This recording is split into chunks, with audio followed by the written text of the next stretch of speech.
All right, everybody, we're back with another music reaction. Today we're going to sponsor this music reaction by SoundCloud. It is unfortunate, I hate to say this, but hey, it is what it is. It is a German music platform. It's been around forever. Um, I like it because it allows you to play, rewind, forward. You can musically scrub through your play and get likes and comments thrown in there. You can even click the heart. You can add it to your playlist and control your playlist. And what's nice that you can actually make your music and upload it for free up to so many songs before you even have to purchase a subscription. Plus, you are allowed to actually add other artists to your playlist without any limitations and then play it anywhere throughout your playlist, however you want it.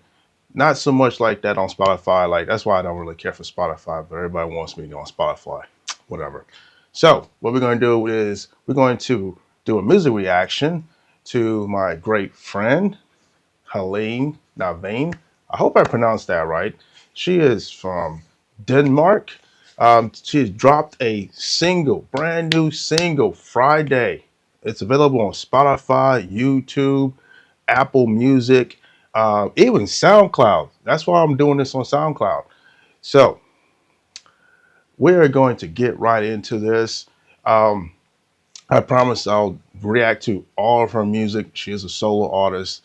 She does a lot of Nordic Celtic music. A lot of her music is very traditional and it's got historical elements of how the witches used to live and did all types of activities that melded with the earth and the earth spirit and whatnot. So today she's got a new single called Les Trois Ames. I don't know if I even pronounced that right. Les Trois Ames. But if I butchered it, I am so sorry. Definitely send me an IG message with a soundbite on how to pronounce that correctly. I could cheat and use Google Translator to do a translation, but not even that AI gets it right all the time. So let's jump right into this. We're going to go ahead and play her new single for 2025 and get right to it.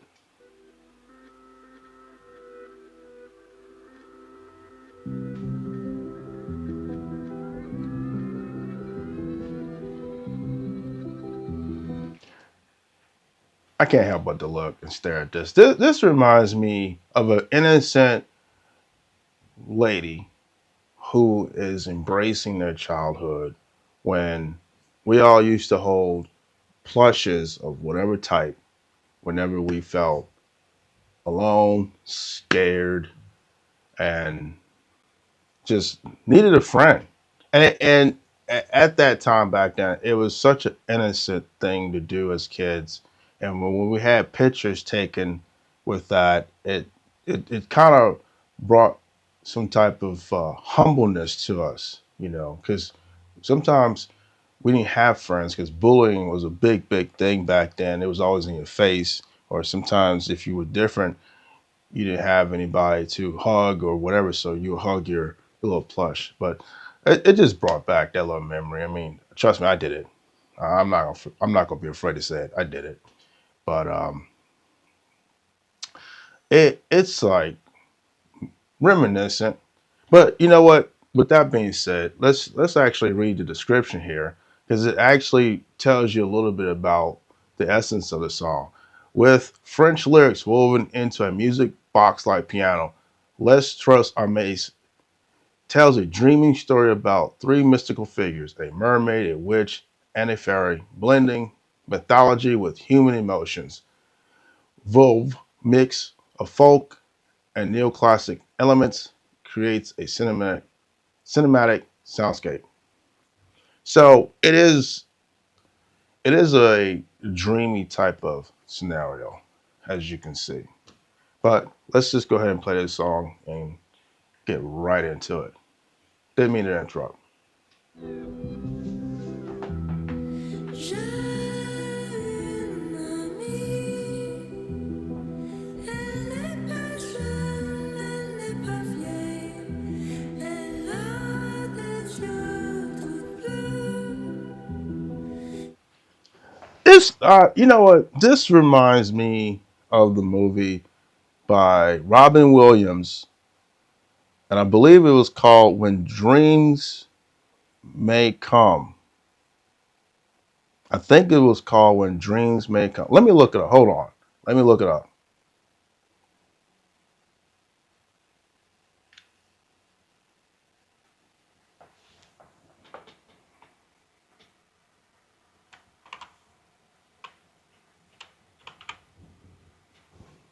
Robin Williams movies. Da, da, da, da, da. Let's see here. Good Will Hunting. Oops. That's it. But it's called "What Dreams May Come."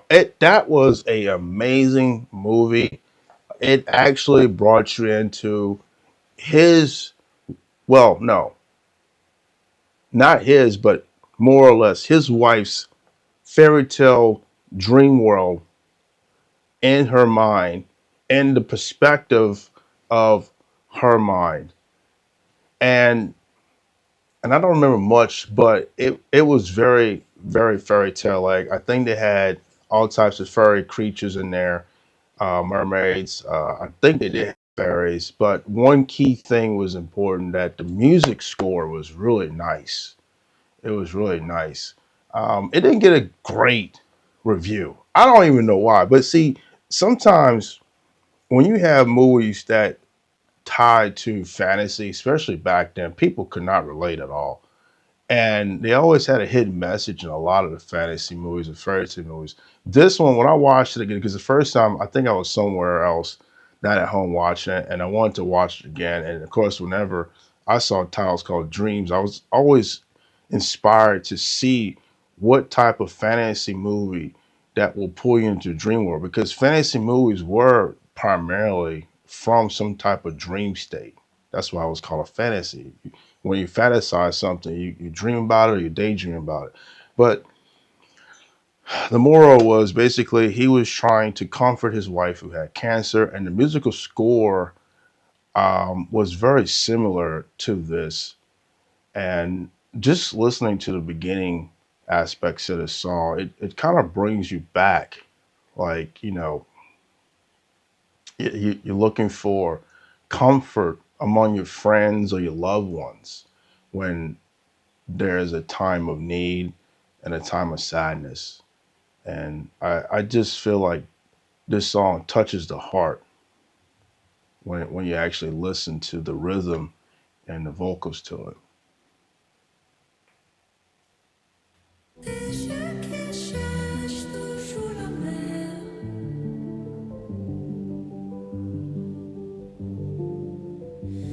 Et je pense qu'elle est une sirène. Une sirène qui vient loin d'ici. Je pense qu'elle est. This actually works well in a French musical film, more like a drama film. It's very beautiful. I don't understand French, I will admit, in an embarrassing manner. My dad spoke French and Creole, and I don't know. For some reason, when I was young, I felt like the Cajun Creole culture was phasing out in Louisiana because everybody was forced to learn English, and there was a big push to learn English, but then there was a lingering push to learn French in some areas. In the South, it was French or Spanish, but at the time we had several presidents that was pushing English, especially around the world. It was a big push, so I didn't see the point. But I've seen a lot of foreign films. I've seen a couple of French films, and a lot of French films do use musical scores like this, especially in drama films or love stories. And it really suits it. It's very nice, very very nice. And it just kind of brings me back to a lot of foreign films that I've seen that was really, um, kind of heartfelt warming, you know, very, very heartfelt warming. Oh, I lost track of my play button. Une sirène, une sirène qui vient d'ici.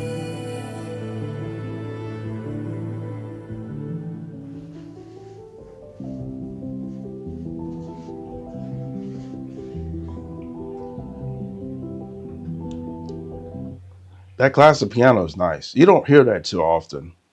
I am, I'm not going to say I'm a sucker for piano, but I am inspired by piano. I grew up playing piano.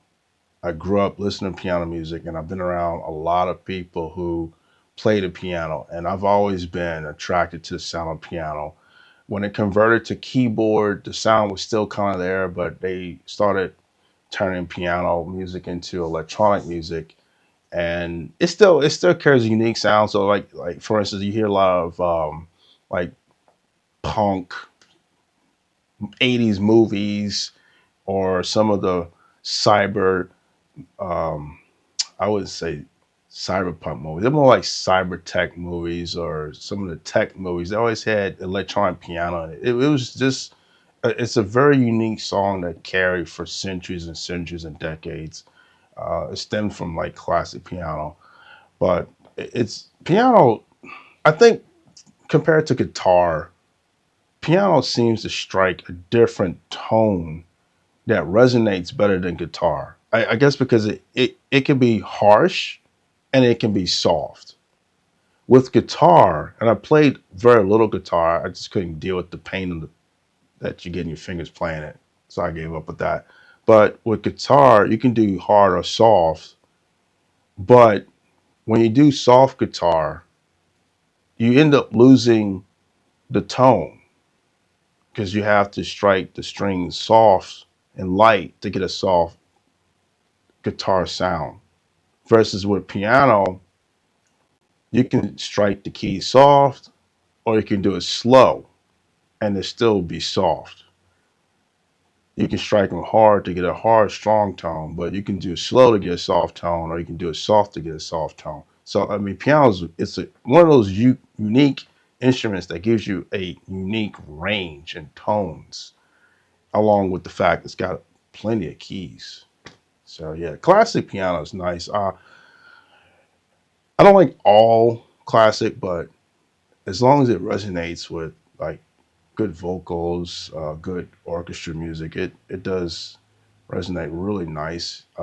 People used to listen to piano music to relax after work or to go to sleep.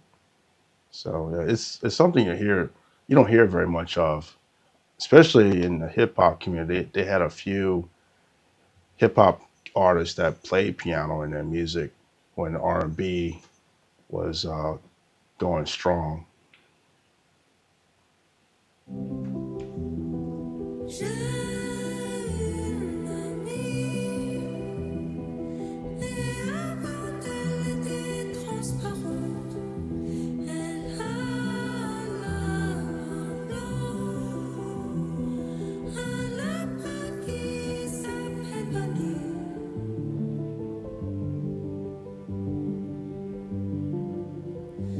Et je pense qu'elle est une sorcière, une sorcière qui vient loin d'ici. Je pense qu'elle est une sorcière, une sorcière qui vient d'ici. You know, I know they're trying to work on movie. Actually, I think it's gonna be a reboot, but there's talks of bringing back the Never Ending Story, um, which I don't understand why they're doing that. I wish they don't touch it. It was good for what it was. Yes, they used puppetry, but this song for certain scenes in the movie Never Ending Story. In fact, I think I'm trying to remember. I think this would fit really good towards the end when Atreyu finally met with the princess, um, and which was kind of a sad ending because the fantasy world ended up getting destroyed anyway. They couldn't save, which that's what made me like that movie. That movie pushed evil conquering all the way to the very end. Like literally, most movies, especially fantasy movies, evil prevails, and then at the very last minute, it just all of a sudden they lose. And then you got like a humble, somber, you know, scene at the end, love scene. It's like, huh? Yeah, But like I said, this song will go really well with a musical score, and it's interesting because she wrote in the description that it creates a cinematic soundscape, and it actually does. It just brings me back to several films from the 90s or 80s that were using musical score like this. Now, unfortunately, we're getting a lot of action films now, very few fantasy films, very few films that touch on the imagination unless you watch a couple that comes on Netflix or Amazon Prime, like Shadow and Bone, Wheel of Time. I think there was another one. Um, it might have been one. You also have Rings of Power, but that one's got more of a warlike tempo. It wouldn't really fit. Actually, Willow Willow could probably use this score, but I felt like versus the movie was a little more slower paced, and it was more about working together and trying to come together in hard times and comfort each other. The TV series was designed to be more aggressive, and it had a lot of backstabbing in it, so it wouldn't fit the new series. Although it could, it really could, because they had a lot of fantasy creatures in Willow, a lot. But anyway, let's carry on. Let's get it going.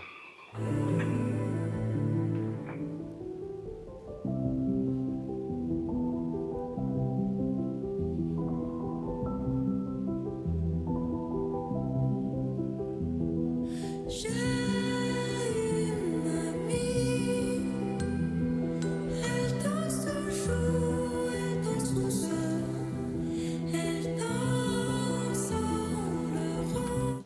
Wait a minute. I heard bells and then no more. Like, where did the bells go? We had like 3 seconds of bells and that's it. I haven't heard bells in this whole piece. That was not that. Like when I hear bells and piano with like cinematic fairy tale vocals is nice. I love bells.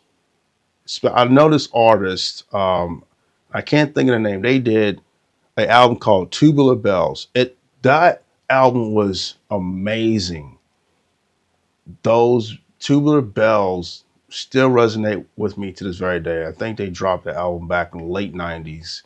I still have their album. I mean, I love the sound of bells. Um, I mean, that type of instrument when it played with piano adds more resonance. Now, some people say, you know, they use bells in Christmas songs. I have a annoying touch on that point because every time I hear bells on Christmas, I cringe. I really cringe. I don't know why, but I cannot stand bells during Christmas time because it just reminds me of somebody standing outside just ringing a bell all the time, like they're trying to summon you to come collect your gifts or whatever, or I don't know, or summon you to a gathering. Because if you think about it, They use particular instruments in Christmas songs, and what do you see in the visual? A gathering. That's why I never find Christmas bells soothing at all, especially the song Jingle Bells. I can't stand that song. But we need more bells. Like that hurt. Like I think it was like 2 seconds, and then no more bells. Like what happened? In fact, let me rewind that. I know I heard some bells.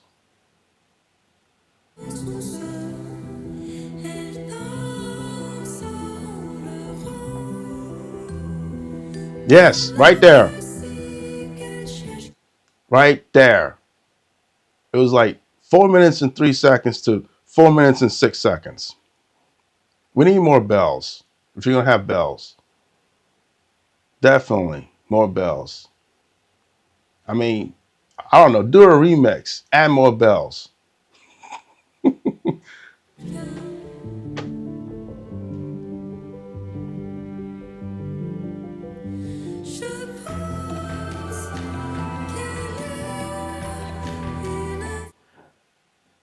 I don't know what instrument that is, but I think it sounded better with the bells because it went from nice like wind chime bells to more of a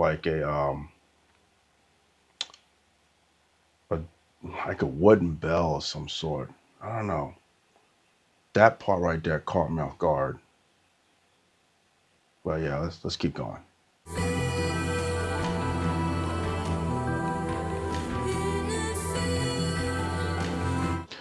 No, it sounds like river dancing. That is literally sounds like river dancing.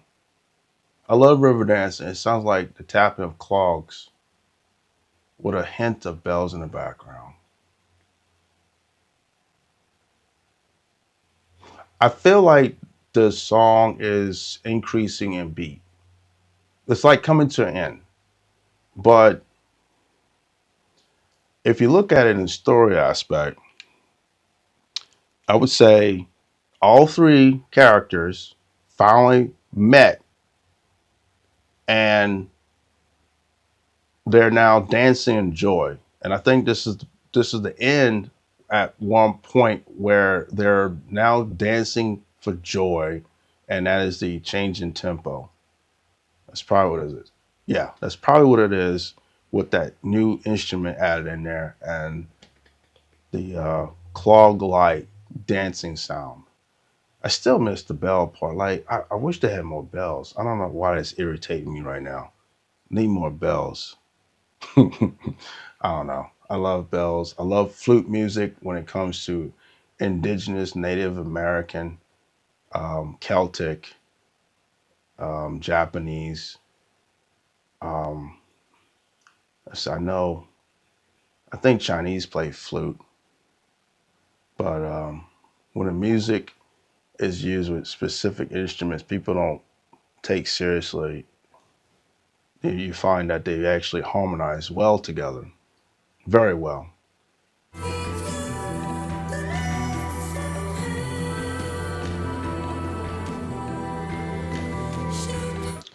All right, my bad. Correction. I hear the bells now. I hear them. They were faint in the background, faint. And now that we're coming to a influx of climactic end, I hear the bells being played loudly. So that's my fault. I hear them now. They just weren't so distinguished. I mean, very beautiful song though.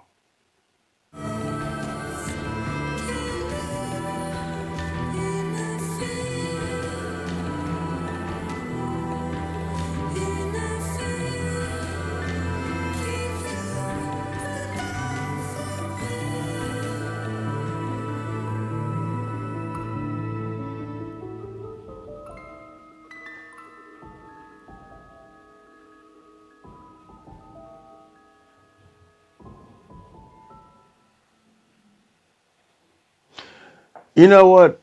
Even though that song came to an end, I think I like the ending of the music box. I kind of wish there was more of the music box in the song now because the description says the song is woven into music box like piano. But my thing is, whenever you introduce a music box, a lot of times a music box is tied to a dreamy fantasy story because when you open it, you have a figure in the middle of the music box dancing. And the more you stare at it, the more your mind tries to envision that dancer coming to life. Hearing the music box at the end, I feel like they should have had like the first maybe 2 seconds of the music box starting to play, blended into the song, and then towards the end, you had about maybe 10 seconds of the music box song coming to the end, signifying the end of the song being played in this music box. While you fantasize or you foresaw the three characters coming together in this fantasy world. And once they finally met after a long journey, they were dancing in joy. And then the song comes to an end, transitioning from the actual main piece to the music box coming to a close. But that's just my theory of how I would have loved to see the song fleshed out in that sequence when it comes to using music boxes. Because I did notice a lot of times they do that in movies, at least in horror movies. They would show you a music box. It will start playing, and it'll fade out into the actual film, and then towards the end, they'll come right back to music box like you totally forgot that the music box had a connection to what they were trying to portray. And then once the music box stopped playing, either the person tied the music box died or something mythical happened, which is how they used to tie music box in most movies, or especially horror movies. But other than that, this was a very, very beautiful song. Very beautiful. I would love to see this tied to a music video. I I can't think of what kind though. This would be very difficult, but I do think the concepts of the movie, what dreams may come, will be a good start. And then I'll have to say whatever French film they have in the French film industry's collection or library. Perhaps they have some fantasy films that will work with something like this, but it'll have to be like a very, very slow, um, methodical film. Not one with all that walking. I can't stand movies like that. I think I only tolerated one in my entire lifetime, and that was Kroll. And the only reason why, and that movie had a lot of mythical creatures, a lot. This song wouldn't fit it because it was a lot of action. But I will say this: out of all that walking they did, people was dropping. Like every time they had a chance to move to one point to the next, they were losing somebody. Every other film I seen with all the walking, it was just mindless walking and walking. And they would have scores like this, musical scores like this. Like one good example, Lord of the Rings, the first Lord of the Rings had musical scores by Enya. And what killed me was the song will fit the narrative and it would be like 2 minutes. No, I'm sorry. It'll be like 30 seconds to like maybe 45 seconds of that musical score with a song like this. And it's right back to some, boring walking and chatter or whatever they did. It was just disruptive. Very, very disruptive. But this was a great, great song. Very, very beautiful, well put together. Despite my critique and how I, despite my critique and how I put together, I accidentally hit my mic, so I can't imagine how that sounds. It's a very, very beautiful song. I kind of would like to see a cinematic music video done with this, and I think it'll be excellently completed. Excellent. And then if there's a remix, I definitely recommend adding a musical piece with a music box in the beginning, and then extend the music box clip at the end to actually make a connection between a music box being opened and then the song ending at the very end after you come out of the dream state, or you're dreaming about the story of the three characters that's tied to the music box. That's how I would do it if I was to do a remix. But that's it for today. Great song. Until next time.